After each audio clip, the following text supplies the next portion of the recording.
হজরত আনাস ইবনে মালিক থেকে বর্ণিত, নবী সাল্লাল্লাহ আলাইহি ওয়াসাল্লাম বলেছেন, ঈমানদারদেরকে কিয়ামতের দিন আবদ্ধ করে রাখা হবে। অবশেষে তারা অস্থির হয়ে যাবে এবং বলবে, আমরা যদি আমাদের রবের কাছে কারও মাধ্যমে শাফায়াত করাই যিনি আমাদের স্বস্তি দান করেন। তারপর তারা আদম আলাইহি ওয়াসাল্লাম এর কাছে এসে বলবে, আপনিই তো সে আদম, যিনি মানব জাতির পিতা। আল্লাহ আপন হাত দিয়ে আপনাকে সৃষ্টি করেছেন, আপনাকে বসবাসের সুযোগ দিয়েছেন তার জান্নাতে, ফেরেশতাদের দিয়ে আপনাকে সিজদা করিয়েছেন এবং আপনাকে সব জিনিসের নাম শিক্ষা দিয়েছেন। আমাদের এই জায়গা থেকে মুক্তি লাভের জন্য আপনার সেই রবের কাছে শাফায়াত করুন। তখন আদম আলাইহি ওয়াসাল্লাম বলবেন, আমি তোমাদের এ কাজের জন্য নই। নবী সাল্লাল্লাহ আলাইহি ওয়াসাল্লাম বলেন, এরপর তিনি নিষেধকৃত গাছের ফল খাওয়ার ভুলের কথাটি উল্লেখ করবেন।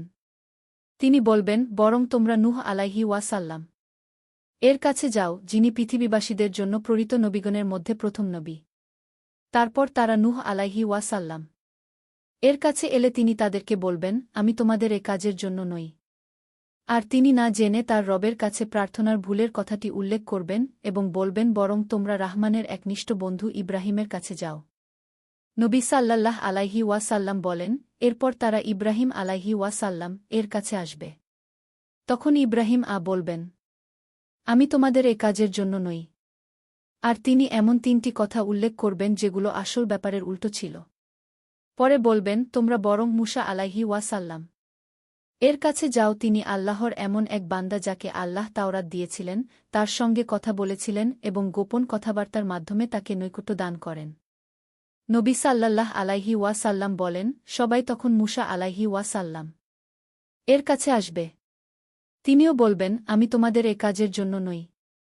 এবং তিনি হত্যার ভুলের কথা উল্লেখ করবেন। তিনি বলবেন, তোমরা বরং ঈসা আলাইহি ওয়াসাল্লাম এর কাছে যাও, যিনি আল্লাহর বান্দা ও তার রসূল এবং তার রূহ ও বাণী। নবী সাল্লাল্লাহ আলাইহি ওয়াসাল্লাম বলেন, তারা সবাই তখন ঈসা এর কাছে আসবে। ঈসা আলাইহি ওয়াসাল্লাম বলবেন, আমি তোমাদের এ কাজের জন্য নই। তিনি বলবেন, তোমরা বরং মুহাম্মদ সাল্লাল্লাহ আলাইহি ওয়াসাল্লামের কাছে যাও।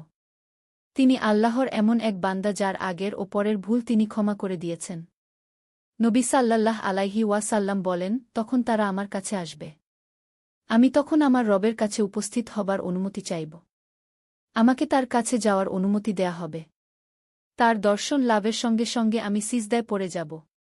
তিনি আমাকে সে হালতে যতক্ষণ চাইবেন রাখবেন। তারপর আল্লাহ বলবেন, মুহাম্মদ, মাথা ওঠান, বলুন, আপনার কথা শোনা হবে, শাফায়াত করুন, কবুল করা হবে, চান, আপনাকে দেয়া হবে।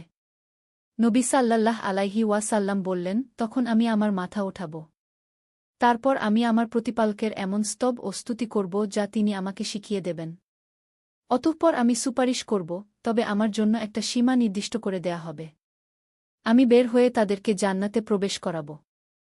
ভিডিওটি ভালো লাগলে লাইক এবং সাবস্ক্রাইব করুন।